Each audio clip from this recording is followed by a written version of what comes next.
राधे राधे। आप सभी श्रद्धालुओं का स्वागत है श्रीमद् भागवत महापुराण कथा के पावन प्रसारण में।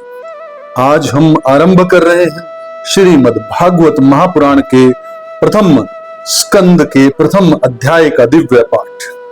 यह केवल एक ग्रंथ नहीं बल्कि भक्ति, ज्ञान और वैराग्य का अमृत स्रोत है, जो मानव जीवन को धर्म और सत्य के मार्ग पर चलने की प्रेरणा देता है।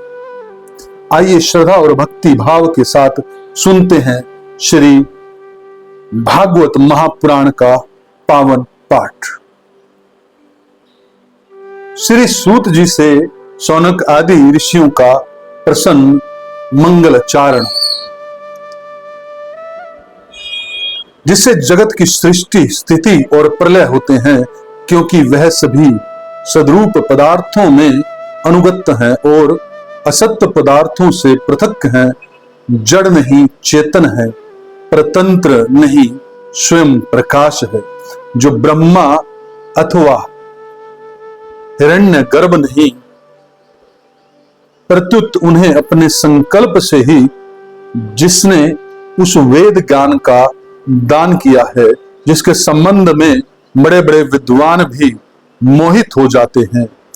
जैसे तेजों में सूर्य, रश्मियों में जल का, जल में स्थल का और स्थल में जल का भ्रम होता है, वैसे ही जिसमें यह त्रिगुणमयी जागृत, स्वप्न, सुषुप्ति रूपा सृष्टि मिथ्या होने पर भी अधिष्ठान सत्ता से सत्यवत प्रतीत हो रही है, उस अपनी स्वयं प्रकाश ज्योति से सर्वदा और सर्वथा माया और माया कार्य से पूर्णतः मुक्त रहने वाले परम सत्य रूप परमात्मा का हम ध्यान करते हैं। महामुनि व्यास देव के द्वारा निर्मित इस श्रीमद् भागवत महापुराण में मोक्ष पर्यंत फल की कामना से रहित परम धर्म का निरूपण हुआ है। इसमें शुद्धांत करण सत्पुरुषों के जानने योग्य उस वास्तविक वस्तु परमात्मा का निरूपण हुआ है, जो तीनों तापों का जड़ से नाश करने वाली है और परम कल्याण देने वाली है। अब और किसी साधन या शास्त्र से क्या प्रयोजन? जिस समय भी सुकृति पुरुष इसके स्वरण की इच्छा करते हैं, ईश्वर उसी समय अविलंब उनके हृदय में आकर बंधी बन जाता है।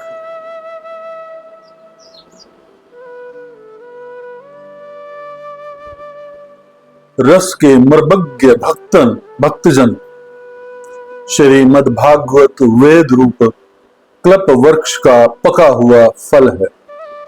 श्री सुखदेव रूप तोते के मुख का संबंध हो जाने से यह परम आनंदमयी सुधा से परिपूर्ण हो गया है। इस फल में छिलका, गुठली आदि त्याज्य अंश तनिक भी नहीं है। यह मूर्तिमान रस है। जब तक शरीर में चेतना रहे तब तक इस दिव्य भगवत रस का निरंतर बार बार पान करते रहो। यह पृथ्वी पर ही सुलभ है। कथा प्रारंभ। एक बार भगवान विष्णु एवं देवताओं के परम पुण्य में क्षेत्र नैमिषारण्य में शौनक आदि ऋषियों ने भगवत प्राप्ति की इच्छा से सहस्त्र वर्षों में पूरे होने वाले एक महान यज्ञ का अनुष्ठान किया। एक दिन उन लोगों ने प्रातः काल अग्निहोत्र आदि नित्य कृतों से निर्वृत्त होकर सूत जी का पूजन किया और उन्हें ऊंचे आसन पर बैठाकर बड़े आदर से यह प्रसन्न किया। ऋषियों ने कहा, सूत जी, आप निष्पाप हैं। आपने समस्त इतिहास, पुराण और धर्म शास्त्रों का विधि पूर्वक अध्ययन किया तथा उनकी भली भांति व्याख्या भी की है। वेद वेदताओं में श्रेष्ठ भगवान बदरायण ने एवं भगवान के सगुण निर्गुण रूप को जानने वाले दूसरे मुनियों ने जो कुछ जाना है, उन्हें जिन विषयों का ज्ञान है, वह सब आप वास्तविक रूप में जानते हैं। आपका हृदय बड़ा ही सरल और शुद्ध है, इसी से आप उनकी कृपा और अनुग्रह के पात्र हुए। गुरुजन अपने प्रेमी शिष्य को गुप्त से गुप्त बात भी बता दिया करते हैं। आयुष्मान, आप कृपा करके यह बतलाइए कि उन सब शास्त्रों, पुराणों और गुरुजनों के उपदेशों में कलियुगी जीवों के परम कल्याण का सहज साधन आपने क्या निश्चय किया। आप संत समाज के भूषण हैं। इस कलयुग में प्राय लोगों की आयु कम हो गई है। साधन करने में लोगों की रुचि और प्रवृत्ति भी नहीं है। लोग आलसी हो गए, उनका भाग्य तो मंद है ही, समझ भी थोड़ी है। इसके साथ ही वे नाना प्रकार की विघ्न बाधाओं से भी घिरे रहते हैं। शास्त्र भी बहुत से हैं, परंतु उनमें एक निश्चित साधन का नहीं, अनेक प्रकार के कर्मों का वर्णन है। साथ ही वे इतने बड़े हैं कि उनका एक अंश सुनना भी कठिन है। आप परोपकारी हैं, अपनी बुद्धि से उनका सार निकालकर प्राणियों के परम कल्याण के लिए हम श्रद्धालुओं को सुनाइए, जिससे हमारे अंतकरण की शुद्धि प्राप्त हो। प्यारे सूत जी, आपका कल्याण हो। आप तो जानते ही हैं कि यदुवंशियों के रक्षक भक्त वत्सल भगवान श्री कृष्ण वासुदेव की धर्म पत्नी देवकी के गर्भ से क्या करने को इच्छा से अवतीर्ण हुए थे। हम उसे सुनना चाहते हैं। आप कृपा करके हमारे लिए उसका वर्णन कीजिए, क्योंकि भगवान का अवतार जीवों के परम कल्याण और उनकी भगवतोमय समृद्धि के लिए ही होता है। यह जीव जन्म मृत्यु के घोर चक्र में पड़ा हुआ है। इस स्थिति में भी यदि वह कभी भगवान के मंगलमय नाम का उच्चारण कर ले, तो उसी क्षण उससे मुक्त हो जाए, क्योंकि स्वयं भय भी भगवान से डरता रहता है। सूत जी, परम विरक्त और परम शांत मुनिजन भगवान की श्री चरणों की शरण में रहते हैं। अतएव उनके स्पर्श मात्र से संसार के जीव तुरंत पवित्र हो जाते हैं। इधर गंगा जी के जल का बहुत दिनों तक सेवन किया जाए, तब कहीं पवित्रता प्राप्त होती है। ऐसे पुण्यात्मा भक्त जिनकी लीलाओं का ज्ञान करते रहते हैं, उन भगवान का कलिमलहारी पवित्र यश भला आत्म शुद्धि की इच्छा वाला ऐसा कौन सा मनुष्य होगा जो श्रवण न करे। वे लीला से ही अवतार धारण करते हैं।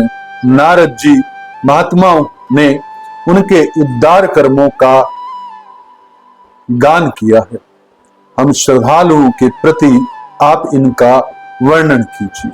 बुद्धिमान सूत जी, सर्वप्रथम प्रभु अपनी योग माया से स्वच्छंद लीला करते हैं।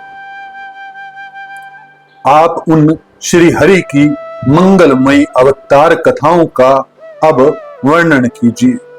पुण्य कीर्ति भगवान की लीला सुनने से हमें कभी भी तृप्ति नहीं हो सकती, क्योंकि रसज्ञ श्रोताओं को पद पद पर भगवान की लीलाओं में नए नए रस का अनुभव होता है। भगवान श्री कृष्ण अपने को छिपाए हुए थे, लोगों के सामने ऐसी चेष्टा करते थे मानो कोई मनुष्य हो, परंतु उन्होंने बलराम जी के साथ ऐसी लीलाएं भी की हैं, ऐसा पराक्रम भी प्रकट किया है जो मनुष्य नहीं कर सकते। कलयुग को आया जानकर इस वैष्णव क्षेत्र में हम दीर्घकालीन सत्र का संकल्प करके बैठे हैं। श्री हरि की कथा सुनने के लिए हमें अवकाश प्राप्त है। यह कलयुग अंतकरण की पवित्रता और शक्ति का नाश करने वाला है। इससे पार पाना कठिन है। जैसे समुद्र से पार जाने वालों को कर्णधार मिल जाए, उसी समय इससे पार पाने की इच्छा रखने वाले हम लोगों से ब्रह्मा ने आपको मिलाया है। धर्म रक्षक ब्राह्मण भक्त योगेश्वर भगवान श्री कृष्ण ने अपने धाम में पधार जाने पर धर्म ने अब किसकी शरण ली है, यह बताइए। प्रथम अध्याय यहीं पर समाप्त हो जाता है। आपने श्रद्धा भाव से श्री मद्भागवत महापुराण के प्रथम स्कंद के प्रथम अध्याय का पावन श्रवण किया। भगवान श्री कृष्ण की कृपा आप पर सदैव बनी रहे और आपके जीवन में सुख, शांति एवं आध्यात्मिक ऊर्जा का संचार हो। इसी प्रकार अगले अध्याय में फिर मिलेंगे श्रीमद् भागवत कथा के दिव्य प्रसंगों के साथ। राधे राधे, जय श्री कृष्ण।